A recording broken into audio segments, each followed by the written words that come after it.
Hello दोस्तों, कैसे हो आप सभी लोग। आई होप आप लोग बहुत अच्छे होंगे और आपकी पढ़ाई भी बहुत अच्छी चल रही होगी। आप सभी को जैसे पता है, आप सभी लोग जानते हैं कि हम क्लास 12 की एनसीईआरटी हिस्ट्री कंप्लीट कर रहे हैं और आज का हमारा जो पार्ट है वो पार्ट 3 है, यानी चैप्टर फर्स्ट जो था हमारा ईंटे मनके तथा हड़प्पा सभ्यता से जो भी हमारा चैप्टर था उससे संबंधित आज इस चैप्टर का पार्ट 3 वीडियो है। ऑलरेडी 2 पार्ट इस चैप्टर के हो चुके हैं, तो फटाफट यूट्यूब चैनल पर हमारे जाइए और उन दोनों पार्ट्स को आप देखिए। आज का जो हमारा पार्ट 3 है उसमें हम पढ़ने वाले हैं शिल्प उत्पादन के विषय में जानकारी, यानी ऑलरेडी हमने इसके जो 4 पॉइंट्स है उसको कंप्लीट कवर कर चुके हैं। तो आज का हमारा जो 5th पॉइंट स्टार्ट होगा, यानी पार्ट 3 में शिल्प उत्पादन के विषय में हम जानकारी लेने वाले हैं। मैं बता दूं कि शिल्प उत्पादन के विषय में हड़प्पा सभ्यता से कौन कौन सी चीजें हमें मिली हैं, इन सभी बातों के बारे में जानकारी इस वीडियो में आपको हम देने वाले हैं। तो बने रहिए हमारे साथ इस वीडियो में अंत तक इन सभी जानकारियों को जानने के लिए। चलिए स्टार्ट करते हैं बिना समय को बर्बाद किए हुए अपना चैप्टर पार्ट 3। शिल्प उत्पादन के विषय में जानकारी। हमारा जो आज का जो टॉपिक रहेगा वो शिल्प उत्पादन के विषय में जानकारी। मानचित्र 1 में अगर आप देखेंगे, चिन्हों को चिन्हित कीजिए। मानचित्र 1 में जब आप देखेंगे तो चन्हुद्रो को आप चिन्हित करेंगे। यह मोहनजोदाड़ो की तुलना में बहुत छोटी बस्ती थी। तो मैंने आपको ऑलरेडी पार्ट 2 ऐसे वीडियो बन चुके हैं जिसमें मैंने आपको कंप्लीटली मोहनजोदाड़ो के बारे में बताया है। वो एक विकसित बस्ती थी, नगरीकृत थी। वहां पे दुर्ग और निचले हिस्से के रूप में वहां पर जो भवन निर्माण होते थे इस तरह बनाए जाते थे। उसी प्रकार से मोहनजोदड़ो की तुलना में चन्हुद्रो एक छोटी बस्ती थी। मोहनजोदड़ो की बात करते हैं। मोहनजोदड़ो का जो एरिया था वो 125 हेक्टेयर था, और जबकि चन्हुद्रो की जो एरिया है उसका क्षेत्रफल है वो 7 हेक्टेयर पर यह बस्ती है। कितने पे? 7 हेक्टेयर पे, जो लगभग पूरी तरह से शिल्प उत्पादन में संलग्न था। शिल्प कार्यों के लिए मनके बनाना, शंख की कटाई करना, धातु कर्म, मुहर निर्माण तथा बाट बनाने कार्य सम्मिलित थे। तो शिल्प कार्यों में कौन कौन से कार्य सम्मिलित थे, तो फटाफट आप मेरे साथ दोहराइए, यानी रिपीट करिए कि शिल्प कार्यों में मनके बनाने का काम था, शंखों की कटाई करने का काम था, साथ ही धातुकर, मुहर निर्माण, बाट बनाने के कार्य इसमें सम्मिलित थे।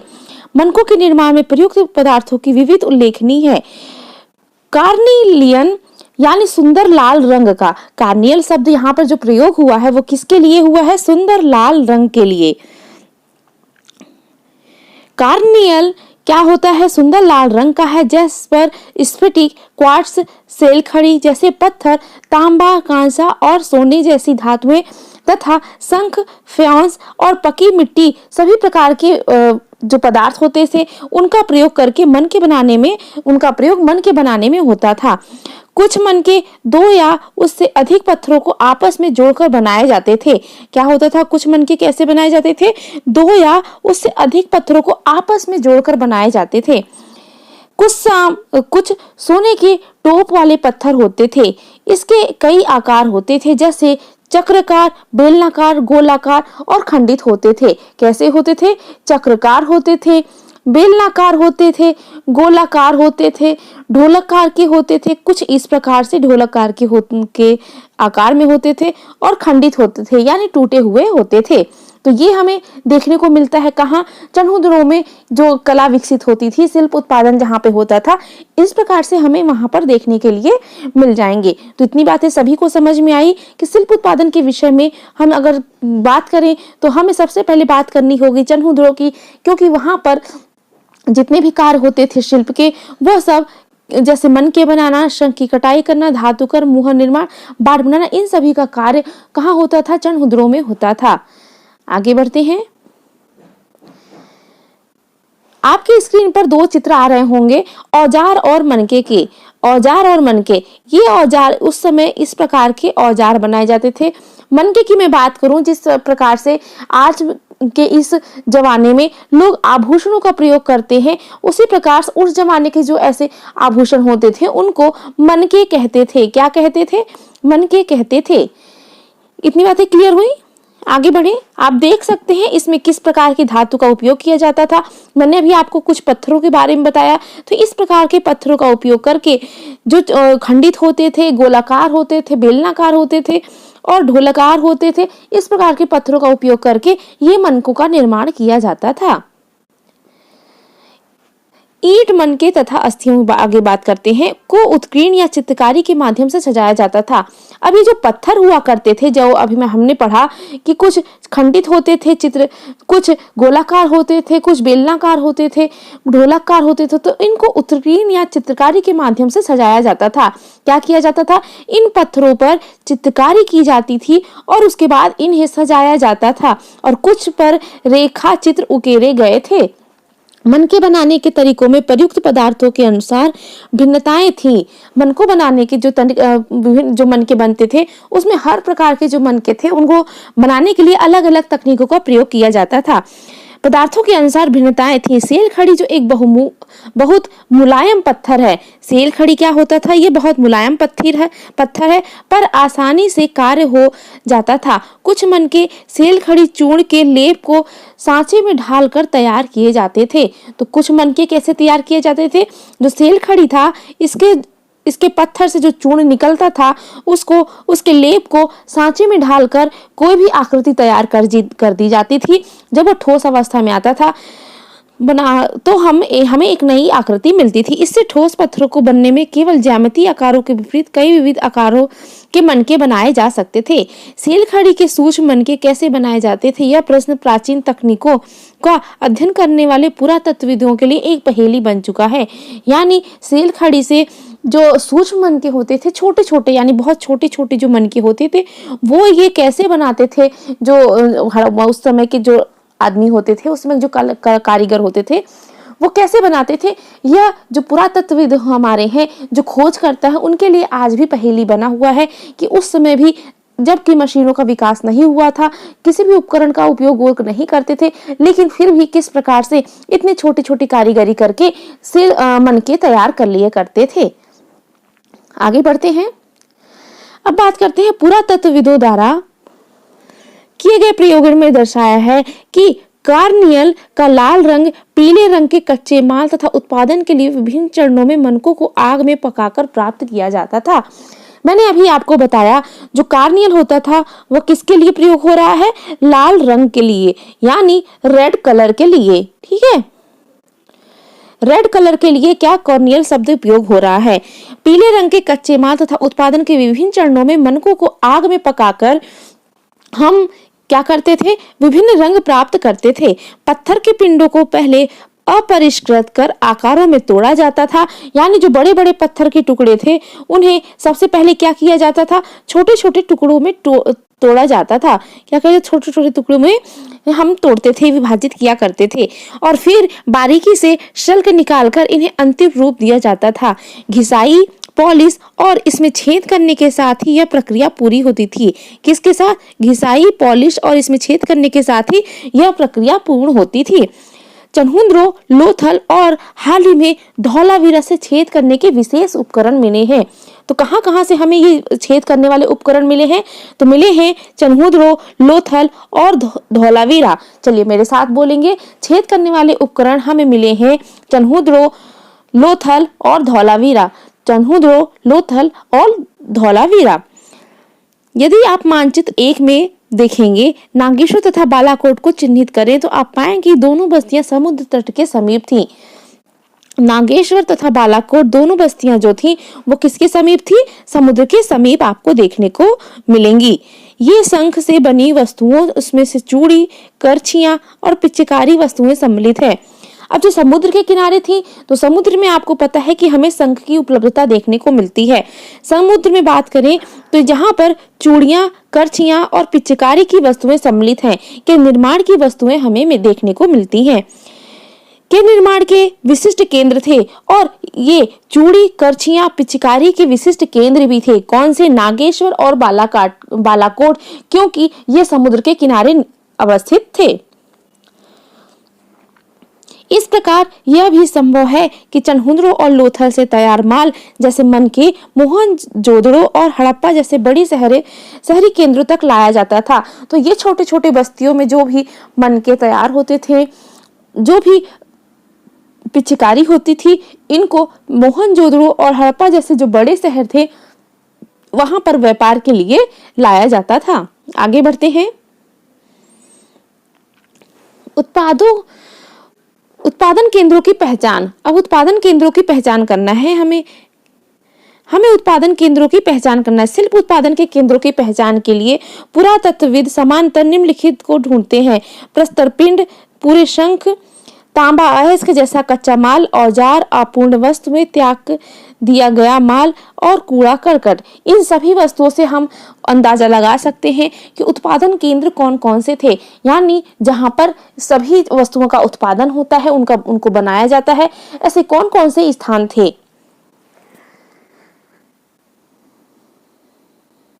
यहाँ तक कि कूड़ा करकट शिल्प कार्य के सबसे अच्छे संकेतों में से एक है।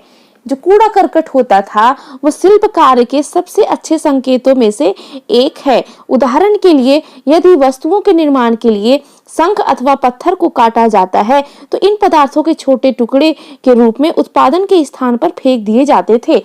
यानी किसी भी स्थान को अगर हमें उसके बारे में समझना है तो अगर हम वहां के कूड़ा करकट को देखेंगे तो हम इससे अंदाजा लगा सकते हैं कि वहां पर किस प्रकार का कार्य हो रहा था, कौन सी वस्तुएं बनाई जाती हैं, कौन कौन से वस्तुओं का निर्माण होता है। कभी कभी बड़े बेकार टुकड़ों को छोटे आकार की वस्तुएं बनाने के लिए प्रयोग में किया जाता था। अब जो बड़े आकार की वस्तुएं थी उनको छोटे आकार में परिवर्तित कर उपयोगी वस्तुएं बनाई जा सकती हैं, परंतु बहुत छोटे टुकड़ों को कार्यस्थल पर ही छोड़ दिया जाता था। पर क्या होता था, जो बहुत छोटे छोटे टुकड़े होते थे इनका उपयोग नहीं हो पाता था, इसलिए ऐसे टुकड़ों को कार्यस्थल पर ही छोड़ देते थे। ये टुकड़े इस ओर संकेत करते हैं कि छोटे विशिष्ट केंद्रों के अतिरिक्त मोहनजोदड़ो और हड़प्पा जैसे बड़े शहरों में भी शिल्प उत्पादन का कार्य किया जाता था। और ये टुकड़े ही इंगित करते हैं कि मोहनजोदड़ो जैसे बड़े शहर, हड़प्पा जैसे बड़े शहरों में भी शिल्प कार्य के कार्य काफी कुशलता से किए जाते थे। तो हमने क्या समझा? हमने समझा कि किसी भी स्थान के कूड़ा करकट को देखकर हम शिल्प कार्यों के बारे में अंदाजा लगा सकते हैं कि वहां पर किस प्रकार का कार्य होता है, किस प्रकार की वस्तुएं उत्पादित होती हैं। अगर हम किसी बड़े आकार का जो कूड़ा करकट है उसको परिवर्तित कर, उसको तोड़कर, उसको विभाजित कर, छोटे आकार में परिवर्तित कर एक नया पदार्थ बनाया जा सकता है, यानी नई चीज बनाई जा सकती है। और किसी भी शहर को, किसी भी जगह की बात करें तो वहां के हम कूड़ा करकट को देख के समझ सकते हैं कि यहाँ किस प्रकार के चीजों का उत्पादन अधिक मात्रा में होता है। इसीलिए कहा गया है मोहनजोदड़ो और हड़प्पा जैसे जो बड़े शहर थे वहां पर भी शिल्प उत्पादन का कार्य बड़ी ही कुशलता से किया जाता था। आगे बढ़ते हैं।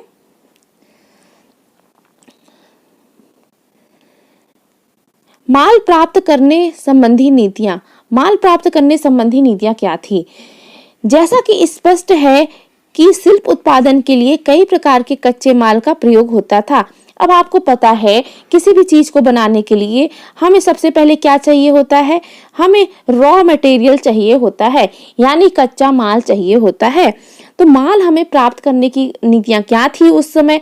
हड़प्पा संस्कृति के समय मोहनजोदाड़ो में जो नगरीकृत था वहां पर कौन कौन से जो वस्तुएं निर्माण होती थी, तो कौन कौन से कच्चे माल की आवश्यकता होती थी, इसी के बारे में इस पूरे पैराग्राफ में हम पढ़ने वाले हैं। उत्पादन के लिए कच्चे माल का प्रयोग होता है। हालांकि कुछ जैसे कि मिट्टी स्थानीय स्तर पर उपलब्ध हो जाते हैं, लेकिन अगर हमें कुछ ऐसी चीजें होती हैं जो कच्चे माल जो स्थानीय स्तर पर ही हमें उपलब्ध हो जाती हैं। जैसे अगर हमें मिट्टी के कोई बर्तन बनाने हैं तो ये हमें मिट्टी स्थानीय स्तर पर ही मिल जाएगी। इसके लिए हमें कहीं और जाने की या कच्चा माल मंगाने की जरूरत नहीं पड़ेगी। स्थानीय स्तर पर उपलब्ध होंगे। कुछ अन्य जैसे पत्थर, लकड़ी तथा धातु जलोढ़क मैदान से बाहर के क्षेत्रों से मंगाने पड़ते थे। जैसे कुछ कीमती पत्थर होते हैं, कुछ लकड़ियां होती हैं, धातु होते हैं, तो ऐसे चीजों को हमें बाहर से मंगाना पड़ता था। बैलगाड़ियों के मिट्टी से बने खिलौनों के प्रतिरूप संकेत करते हैं कि यह सामान तथा लोगों के लिए स्थल मार्गों द्वारा परिवहन का एक महत्वपूर्ण साधन था। तो आप जान सकते हैं उस समय बैलगाड़ी का विकास हो चुका था। किसका? बैलगाड़ी का। संभवतः सिंधु तथा इसकी उप नदियों के बगल में बने नदी मार्गों और साथ ही तटीय मार्गों का भी प्रयोग किया जाता था। तो आपको पता होना चाहिए जितने भी जो ये संस्कृति थी वह किसी न किसी नदी के किनारे अवस्थित थी और उस समय नदी मार्गों के साथ ही तटीय मार्गों का भी प्रयोग होने लगा था। उपमहाद्वीपीय तथा उसके आगे से आने वाला माल, उपमहाद्वीपीय और उसके आगे आने वाला माल। उपमहाद्वीपीय की बात करते हैं तो जो भारतीय उपमहाद्वीप है उसके जो अगल बगल क्षेत्रों से जो माल आता था उसके बारे में बात करेंगे। हड़प्पावासी शिल्प उत्पादन हेतु माल प्राप्त करने के लिए कई तरीके अपनाते थे। हड़प्पावासी क्या करते थे? शिल्प उत्पादन करने हेतु माल प्राप्त करने के लिए कई सारे तरीके अपनाते थे। उदाहरण के लिए उन्होंने नागेश्वर, मैंने अभी आपको बताया, नागेश्वर और बालाकोट की नदियों, ये समुद्र के तट पर स्थित थे में जहां शंख आसानी से उपलब्ध होता था। अब समुद्र के तट पर स्थित थे तो यहाँ पर इनको क्या मिलेगा? आसानी से शंख मिलेगा। शंख की उपलब्धता हमें कहाँ मिलती है? जनरली आप देखेंगे कि समुद्रों से शंख मिलता है और नागेश्वर और बालाकोट कहाँ पर था? समुद्र के तट पर स्थित था, इसलिए यहाँ पर शंख की उपलब्धता बहुत आसानी से मिलती थी। ऐसे ही कुछ अन्य पुरास्थल थे। सुदूर अफगानिस्तान में शोतुघई, जो अत्यंत कीमती माने जाने वाले नीले रंग के लाजवर्त मणि से सबसे अच्छा स्रोत के निकट स्थित तथा लोथल में कर्नियल, गुजरात में भड़ौच, सेलखड़ी दक्षिण राजस्थान और उत्तर गुजरात में धातु राजस्थान के स्रोतों से निकट था। तो बात करते हैं कि कौन कौन जगह से कौन कौन सी चीजें हमें मिलती थी। तो हमें जो नागेश्वर और बालाकोट था वहां से शंख मिलता था। अफगानिस्तान के शोरतुघई से अत्यंत कीमती माने जाने वाले नीले रंग के लाजवंत मणि का वहां पे मिलता था। लोथल से क्या मिलता था? कॉर्नियल, जो लाल कलर की मिट्टी होती थी, गुजरात के भड़ौस से मिलती थी। सेलखड़ी कहाँ से मिलता था? दक्षिणी राजस्थान तथा उत्तरी गुजरात से मिलता था। धातु राजस्थान से मिलता था। तो ये थे स्रोत विभिन्न प्रकार के कच्चे माल के लिए जिसका प्रयोग करके विभिन्न प्रकार की शिल्पकारी होती थी। समझ में आई? एक बार फिर से रिवीजन करते हैं। सभी लोग मेरे साथ बोलेंगे, मेरे साथ बोलते चलेंगे कि हमें नागेश्वर और बालाकोट से क्या मिला? शंख मिला। और अफगानिस्तान के शोरतुघई से लाजवर्त मणि मिलता है। और उसके साथ ही कॉर्नियल की बात करते हैं तो कॉर्नियल हमें मिलता है लोथल के गुजरात के भड़ौच में। सेलखड़ी हमें मिलेगा कहाँ से? दक्षिणी राजस्थान और उत्तरी गुजरात से। और धातु राजस्थान से हमें प्राप्त होगा। इतनी बातें समझ में आई? आई होप आपको इतनी चीजें समझ में आ रही होंगी। वीडियो अच्छा लग रहा है तो वीडियो को लाइक जरूर करिएगा। कमेंट करना बिल्कुल मत भूलिएगा कि आपको ये वीडियो कैसा लग रहा है। साथ ही अभी तक जिसने चैनल को सब्सक्राइब नहीं किया है फटाफट चैनल को सब्सक्राइब कर लीजिए, क्योंकि आपकी पूरी क्लास 12 की एनसीईआरटी हिस्ट्री कंप्लीट होने वाली है। तो फटाफट चैनल को सब्सक्राइब कर लीजिए अपनी 12th क्लास की हिस्ट्री कंप्लीट करने के लिए। चलिए आगे बढ़ते हैं।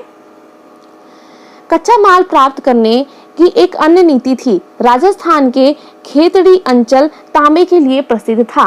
राजस्थान का खेतड़ी अंचल किसके लिए प्रसिद्ध था? तांबे के लिए प्रसिद्ध था। दक्षिण भारत सोने के लिए प्रसिद्ध थे। जैसे क्षेत्रों में अभियान भेजना, इन अभियानों के माध्यम से स्थानीय समुदायों के साथ संपर्क स्थापित करना, यानी ऐसे स्थानों पर एक अभियान भेजा जाता था और यहाँ के अभियान भेजने के साथ ही यहाँ के जो स्थानीय लोग थे उनसे संपर्क बनाया जाता था। इन इलाकों में यदा कदा मिलने वाली हड़प्पाई व पुरावस्तुएं ऐसे संपर्कों के संकेतक हैं। खेतड़ी क्षेत्र में मिले साक्ष्यों को पुराविदों ने गणेश्वर जोधपुरा संस्कृति का नाम दिया है। अब जो खेतड़ी क्षेत्र में जो मिले है, हमें साक्ष्य मिले हैं, पुरातत्व को जो साक्ष्य मिले हैं उनको क्या नाम दिया है? तो गणेश्वर जोधपुरा संस्कृति नाम दिया है। तो अगर आपसे क्वेश्चन पूछा जाता है कि गणेशपुर जोधपुरा संस्कृति किस क्षेत्र से संबंधित है, तो आपका आंसर होना चाहिए खेतड़ी क्षेत्र से संबंधित है। इतनी बातें क्लियर हुई। खेतड़ी क्षेत्र से हमें कौन सी संस्कृति देखने को मिलती है? तो गणेश्वर जोधपुरा संस्कृति देखने को मिलती है। इस संस्कृति की विशिष्ट मृदभांड हड़प्पाई मृदभांडों से भिन्न थे। यहाँ तांबे की वस्तुओं की असाधारण संपदा मिली है। यानी जो खेतड़ी है वह तांबे के भंडार के लिए प्रसिद्ध है और यहाँ पे इसी तांबे के भंडार के कारण इसे गणेश्वर जोधपुरा संस्कृति कहा गया है। और यहाँ के जो मडभान थे वो तांबे की बहुत ही अनोखी कला से बने होते थे। ऐसे संभव है कि इस क्षेत्र के निवासी हड़प्पा सभ्यता के लोगों को तांबे भेजते थे। अब जनरली इसी बात है, जाहिर सी बात है कि यहाँ पर तांबे की उपलब्धता अधिक थी, तो हड़प्पा वासियों को यहाँ से तांबा निर्यात किया जाता रहा होगा। तो इतनी बात समझ में आई। एक बार फिर से रिवीजन करते हैं। चलिए मेरे साथ बोलिए कि खेतड़ी अंचल किसके लिए प्रसिद्ध था? तो खेतड़ी अंचल तांबे के लिए प्रसिद्ध था। साथ ही दक्षिण भारत प्रसिद्ध था किसके लिए? सोने के लिए। खेतड़ी अंचल में तांबे की उपलब्धता को देखते हुए, साक्ष्यों को देखते हुए पुरातत्वविदों ने उसे गणेश्वर जोधपुरा संस्कृति नाम दिया है। क्या नाम दिया है? गणेश्वर जोधपुरा संस्कृति नाम दिया है। और यहाँ के जो मृदभांड थे वो तांबे की विभिन्न अनोखी कलाओं से निर्मित थे। संभव ऐसा माना जाता है कि हड़प्पा निवासियों को तांबा यहीं से निर्यात किया जाता था। इतनी बातें क्लियर हुई। आगे बढ़ते हैं। चलिए मैप में थोड़ा सा देखते हैं। मैप में आपको देखने को मिलेगा, सबसे पहले आपको मैं हड़प्पा दिखाती हूँ। ये आपके हड़प्पा अरब सागर के उत्तर के साइड में आपको हड़प्पा देखने को मिलेगा। लोथल जो कि एक तटीय क्षेत्र था और यहाँ पर यह लोथल एक बंदरगाह भी था। सुत कांगेडोर ये है आपके। साथ ही दिलमुन यहाँ पर मिलेगा। मेसोपोटामिया ये आपके मिस्र में है। शहरी शोकता, टेपिसायाह, मगान, रसाल जनैन ये सारे जगह थे जो उस समय हड़प्पा के समकालीन क्षेत्र माने जाते हैं। क्लियर हुआ सभी को? आप सभी लोग अपनी बुक में एक बार फिर से इस मैप को जरूर स्टडी करिएगा और मुझे कमेंट सेक्शन में लिखकर जरूर बताइएगा कि वीडियो आपको ये कैसा लगा। साथ ही आपको ये इन्फॉर्मेशन, मेरे द्वारा दी गई इन्फॉर्मेशन कितनी आपके लिए हेल्पफुल है, कमेंट में जरूर लिखकर बताइएगा। वीडियो को लाइक करिए, शेयर करिए, अपने छोटे भाई बहनों को, अपने फ्रेंड्स को शेयर करिए और चैनल को सब्सक्राइब कर लीजिए। वीडियो को अंत तक देखने के लिए आपका बहुत बहुत धन्यवाद। मिलते हैं अगले चैप्टर में अगले टॉपिक के साथ एक धमाकेदार तरीके से। तब तक के लिए खुश रहिए, पढ़ते रहिए, मुस्कुराते रहिए। धन्यवाद।